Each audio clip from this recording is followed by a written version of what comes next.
जब तक लाइफ में सब ठीक चल रहा होता है तो हम लोग सोचते हैं कि सब हमेशा ऐसा ही चलता रहेगा। लेकिन जब हालात ख़राब होने लगते हैं तो हम हर तरह के उपाय ढूंढने लगते हैं। कभी अपनी रिलीजन की किताबों में तो कभी संत महात्माओं की बातों में। बस शांति ढूंढते हैं। अगर यही काम हम पहले ही कर लें तो शायद मुश्किल वक्त से निकलना आसान हो जाएगा। कोई भी सिचुएशन हो, बिना कर्म किए हम उससे बाहर नहीं निकल सकते। लेकिन अगर हमारा मन शांत हो तब हम हालात का सामना ज़्यादा अच्छे से कर सकते हैं। गीता हमें यही सिखाती है। ये लाइंस आज पंडित जी के गीता ज्ञान ब्लॉग की पोस्ट की लास्ट लाइंस हैं। पंडित जी का मन खराब हो जाता है जब आए दिन न्यूज़पेपर्स में, टीवी न्यूज़ में परेशानियों से घबराकर गलत कदम उठा लेने वाले की न्यूज़ पढ़ते हैं। उन्हें दुख होता है कि जब दुनिया में इतनी भीड़ है तब भी लोगों के पास उनकी तकलीफ़ सुनने वाला और बांटने वाला कोई नहीं होता। अगर किसी परेशानी में घिरे इंसान का दुख कोई सुन भर ले तो उसे सहारा मिल जाता है। कुछ दिन पहले ऐसे ही एक परेशान शख्स का पंडित जी के पास ईमेल आया था। इसका उन्होंने ना सिर्फ तुरंत जवाब दिया बल्कि अपना मोबाइल नंबर भी दिया ताकि जब भी ज़रूरत हो वो पंडित जी को कॉल कर सकें। इस शख्स का नाम सुयश था। सुयश ने पंडित जी को मेल किया था। उसके मेल में कुछ ऐसा था जिसने पंडित जी को बहुत डिस्टर्ब कर दिया।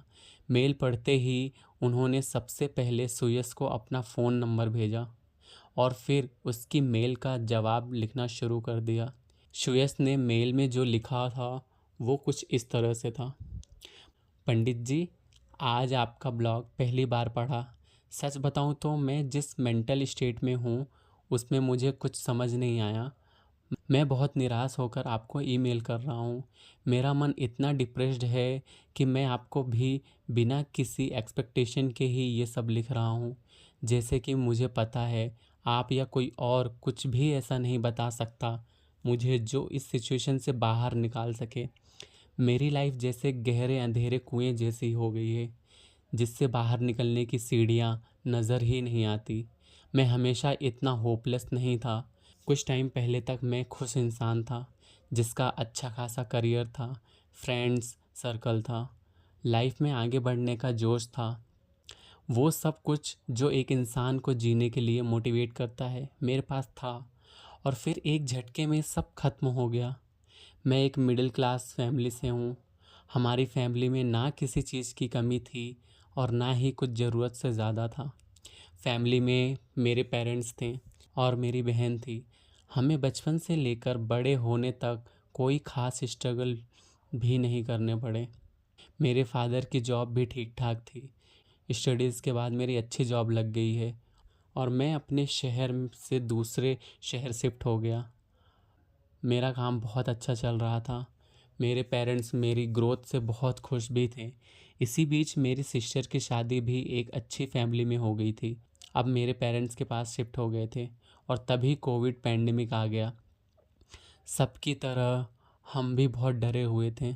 अपनी तरफ से हमने इस बीमारी से बचने की भरपूर कोशिश की, लेकिन जाने कहाँ से ये हमारे घर में भी आ गया। सबसे पहले मैं बीमार पड़ा। मेरी इम्यूनिटी ठीक थी तो मैं जल्दी रिकवर कर गया, लेकिन मुझसे यह मेरे पेरेंट्स को भी हो गया। दोनों की हालत दिन भर ख़राब होती गई। उन्हें हॉस्पिटल में एडमिट भी करवाया लेकिन उनकी हालत में कोई सुधार नहीं आया और 2 दिन के फ़र्क से उन दोनों की डेथ हो गई। देखते ही देखते मेरा परिवार ख़त्म हो गया और आखिरी बार अपने पेरेंट्स को देख तक नहीं पाया था। उनकी डेथ मेरे लिए बहुत बड़ा सदमा थी। मैंने कुछ ही दिन के अंदर अपनी लाइफ के 2 सबसे इम्पोर्टेंट लोग खो दिए थे और इस बीमारी का खौफ इतना बड़ा था कि कोई मुझसे मिलने तक नहीं आ पाया था। मेरी बहन भी इस दुख में मेरे साथ शामिल नहीं हो पाई। मैं नहीं जानता था कि अभी तो मेरे बुरे वक्त की शुरुआत ही हो रही है। कुछ ही दिनों में मेरे ऑफिस से एक मेल आया कि वो लोग बहुत सारे लोगों को बिजनेस लॉस की वजह से हटा रहे हैं और मैं उनमें से एक हूँ। ये मेल पढ़ते ही मेरे पैरों तले ज़मीन खिसक गई। बिना नौकरी के मेरा क्या होगा और वो भी ऐसे वक्त में जब हर तरफ हाहाकार मचा हुआ है था। मुझे नई जॉब कहाँ से मिलेगी। मैंने अपने बॉस को कॉल किया। मेरी बॉस के साथ मेरा बहुत अच्छा रिलेशन था। उन्होंने हमेशा मेरे काम को अप्रिशिएट किया था।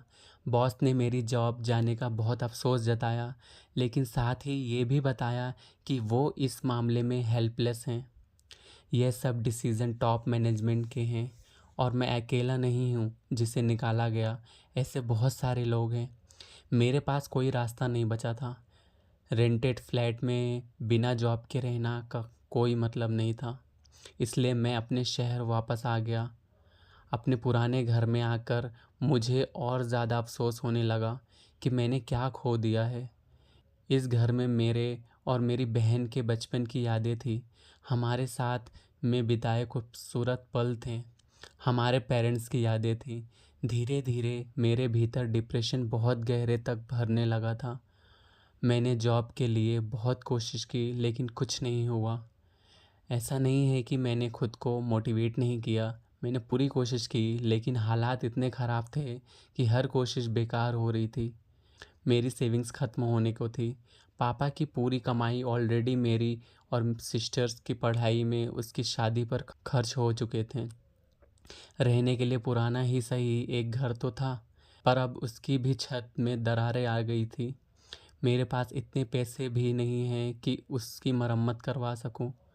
मैं अब मर जाना चाहता हूँ। इसके अलावा मुझे कोई रास्ता नज़र नहीं आता। यही वो मेल था जिसे पढ़कर पंडित जी परेशान हो गए थे। वो जानते थे कि वो कोविड के बाद बहुत सारे लोग डिप्रेशन और कई तरह की मेंटल बीमारियों के शिकार हो गए हैं। कई लोगों की लाइफ एकदम तबाह हो गई है, जिसका सदमा बर्दाश्त कर पाना उनके बस में नहीं था। ऊपर से इस बीमारी के डर से लोग एक दूसरे से भी दूर भाग रहे थे। सुयस को समझाने के लिए पंडित जी ने उसे ये लिखा। प्रिय सुयस, बहुत ढेर सारा प्यार। तुम्हारे साथ जो हुआ उसका मुझे अफसोस है। भगवान श्री कृष्ण तुम्हारे पेरेंट्स को अपने चरणों में जगह दे। तुम्हारी उदासी को भी मैं समझ रहा हूँ। लाइफ में जब एक साथ सब कुछ बुरा होने लगे तब इंसान अपनी हिम्मत हारने लगता है। लेकिन हमें यह खुद को भी समझाना है कि लाइफ में कभी भी कुछ भी हो सकता है। सुख के दिन में हमें यह नहीं भूलना चाहिए कि इसके बाद दुख ज़रूर आएगा, और इसी तरह दुख के दिन में भी हमें यह नहीं भूलना चाहिए कि सुख आएगा। समय का चक्र ऐसा ही है और यह कभी नहीं बदलता।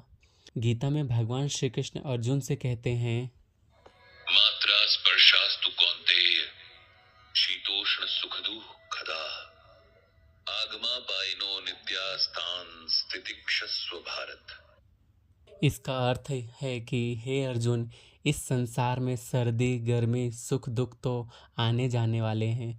निराश में मत डूबे रहो, उत्साह नहीं छोड़ो, विश्वास नहीं तोड़ो, सहनशील बनो। इसे सिंपल वर्ड्स में ऐसे समझो, संसार में सब कुछ आने जाने वाला है, बदलने वाला है। ना सर्दी सदा रहती है और ना गर्मी, ना सुख कभी रहता है और ना ही दुख। सच सिर्फ यही है कि किसी भी सिचुएशन में निराशा होती ही है। धीरे धीरे निराशा बढ़ती जाती है। कभी कभी मन पूरी तरह से टूटने लगता है। ऐसे में हमें यही बात याद रखनी है कि अगर अच्छा समय नहीं रहा है तो बुरा समय भी नहीं रहेगा। इतना लिखकर पंडित जी ने सुयस को मेल भेज दी। वो सोच रहे थे कि पता नहीं कितने वक्त सुयस इस सिचुएशन में रहेगा, पर भगवान श्री कृष्ण उसे शक्ति दे कि वो इस निराशा से बाहर निकल सके। और इसी तरह से यह एपिसोड भी यहीं पे समाप्त होता है, जिसे आप सुन रहे थे SY के क्रिएटर के शो पर।